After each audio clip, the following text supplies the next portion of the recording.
Halo adik-adik, perkenalkan nama kakak, Kak Dinar. Hari ini Kak Dinar akan berdongeng tentang Malin Kundang. Selamat mendengarkan.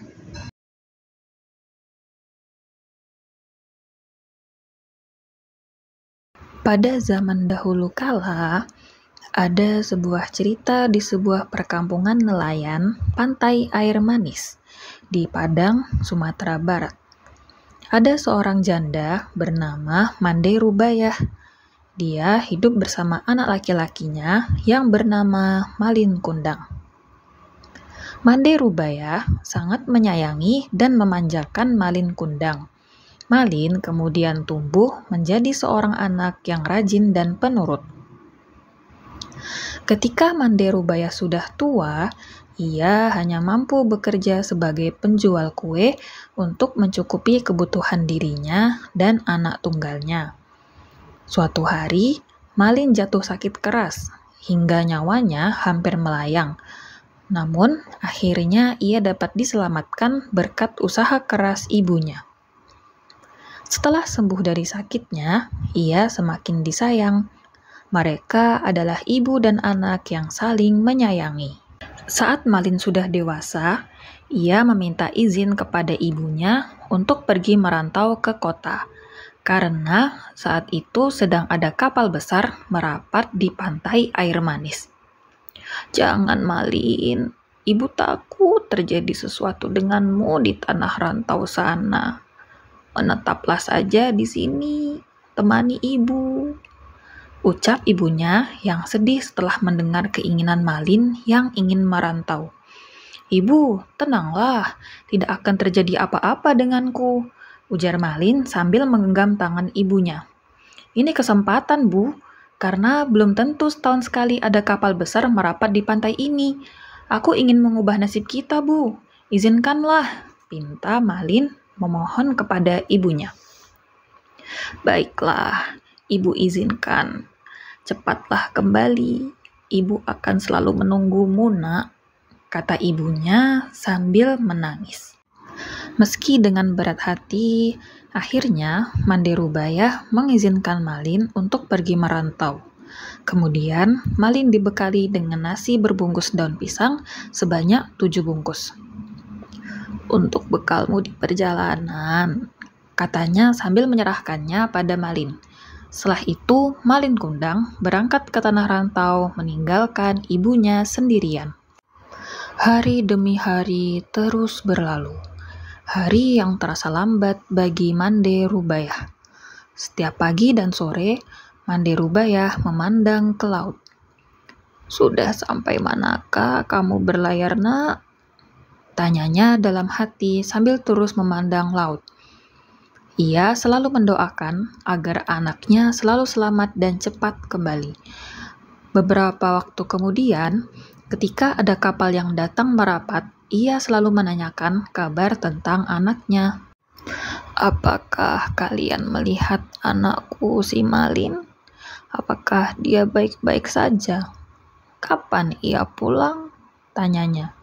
Namun, setiap ia bertanya pada awak kapal atau nahkoda, tidak pernah mendapatkan jawaban. Malin tidak pernah menitipkan barang ataupun pesan apapun kepada ibunya. Bertahun-tahun sudah, Mande Rubayah terus bertanya, namun tak pernah ada jawaban. Hingga tubuhnya kini semakin tua, dan kini jalannya mulai terbungkuk-bungkuk. Pada suatu hari, Mande Rubayah mendapat kabar dari nahkoda yang dahulu membawa Malin.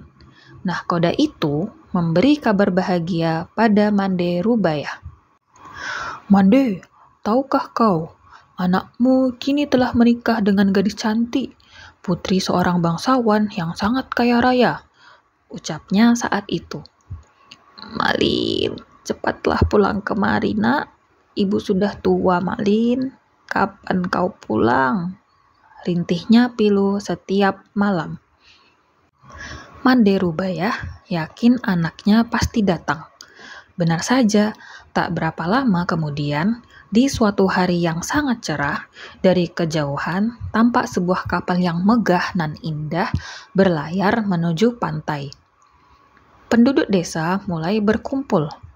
Mereka mengira kapal itu milik seorang sultan atau seorang pangeran. Mereka menyambutnya dengan sangat gembira. Manderubayah sangat gembira mendengar hal itu.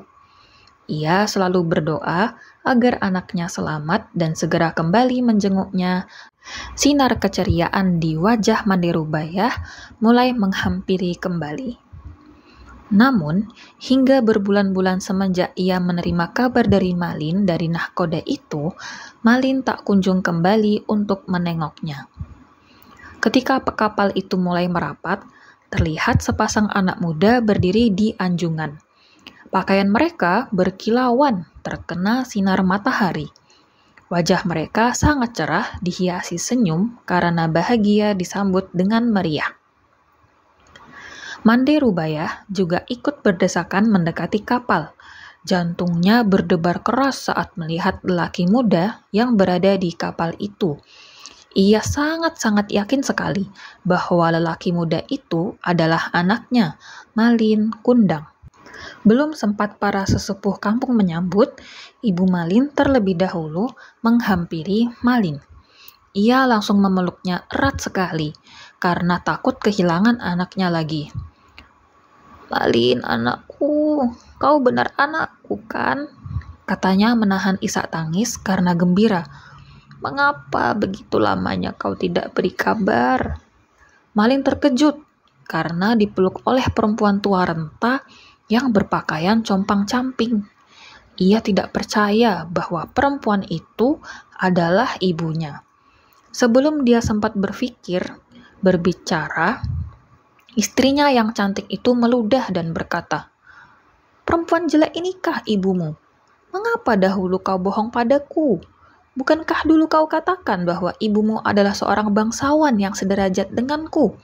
Ucapnya sinis. Mendengar kata-kata pedas istrinya, Malin Kundang langsung mendorong ibunya hingga terguling ke pasir. "Perempuan gila, aku bukan anakmu," ucapnya kasar. Manderubayah tidak percaya akan perilaku anaknya dan ia terduduk berkata, "Malin, Malin, anakku, aku ini ibumu, nak. Mengapa kau jadi seperti ini?" Malin Kundang tidak memperdulikan perkataan ibunya. Dia tidak akan mengakui ibunya. Dia sudah sangat malu kepada istrinya. Melihat perempuan itu bersujud hendak memeluk kakinya, Malin menendangnya sambil berkata, "Hei perempuan gila, ibuku tidak seperti engkau, melarat, kotor pula." Perempuan tua itu terkapar di pasir, menangis dan sakit hati. Orang-orang yang melihatnya ikut terpana dan kemudian pulang ke rumah masing-masing. Manderubayah pingsan dan terbaring sendiri. Ketika ia sadar, pantai air manis sudah sepi. Dilihatnya kapal Malin semakin menjauh. Ia tidak menyangka Malin yang dulu disayangi tega berbuat demikian. Hatinya perih dan sakit, lalu tangannya diangkat ke langit. Ia kemudian berdoa dengan hatinya yang pilu. "Ya Tuhan, kalau memang dia bukan anakku, aku maafkan perbuatannya tadi.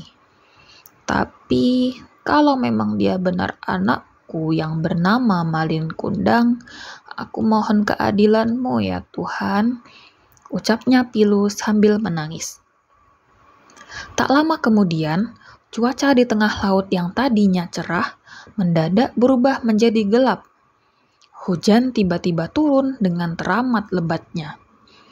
Tiba-tiba datanglah badai besar menghantam kapal megah milik Malin Kundang. Malin pun sangat ketakutan luar biasa. Ia tidak tahu harus berbuat apa. Lalu sambaran petir yang menggelegar. Saat itu juga kapal Malin Kundang hancur berkeping-keping. Kemudian terbawa ombak hingga ke pantai. Esok harinya, saat matahari pagi muncul di ufuk timur, badai telah reda. Di pinggir pantai terlihat kepingan kapal yang telah menjadi batu. Itulah kapal Malin Kundang. tampak sebongkah batu yang menyerupai tubuh manusia. Itulah tubuh Malin Kundang, si anak durhaka yang dikutuk ibunya menjadi sebuah batu karena telah durhaka. Di sela-sela batu itu berenang-renang ikan teri, ikan belanak, dan ikan tenggiri. Konon katanya, ikan itu berasal dari serpihan tubuh sang istri yang terus mencari Malin Kundang. Demikian cerita tentang Malin Kundang. Semoga dapat adik-adik ambil hikmahnya ya. Terima kasih.